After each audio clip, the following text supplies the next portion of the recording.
Hello and welcome back to the Daily Devotional for John R. Wood Staff and Agents. Today is August 27th and our topic from Keeping It Personal is Faith Beyond Logic.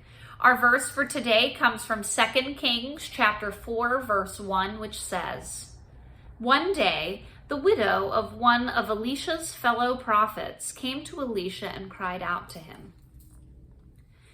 In the Old Testament, we read about a widow who went to the prophet Elisha for help. She was in trouble with one of her late husband's creditors, who was threatening to take her 2 sons into slavery. First, Elisha sent her to get pots from her neighbors. I wonder if the widow thought, what are my neighbors going to think? What if Elisha's plan doesn't work out?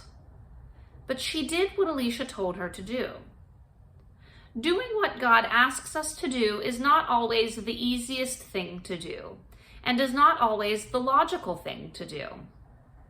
What if this woman had tried to be logical? She could have said, "Elisha, why can't you just give me the money to pay off my debts and let me live in peace?" But if she had questioned, she would be robbing God of his glory, and she would not have seen the miracle of God's provision.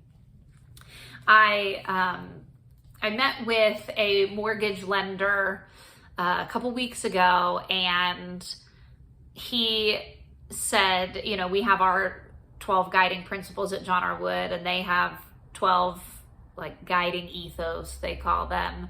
And one of theirs is always do the hard right. And it's talking about, what's right is not always easy. And so when you're faced with that and you're like, I know that this is the right choice, but it's really hard, so I want to do this. Always pick the hard right. So I'm stealing that. I love it. And it goes so perfectly with this. So it's not always easy to do what's right, but we're going to do it anyways, because that's what we do here at John R. Wood. So let's make it personal today as the sun starts to come in on me. What step of faith do you need to take today, even though it seems illogical or difficult? Think on that today and then take that leap of faith. Thanks so much for tuning in today. We'll see you tomorrow.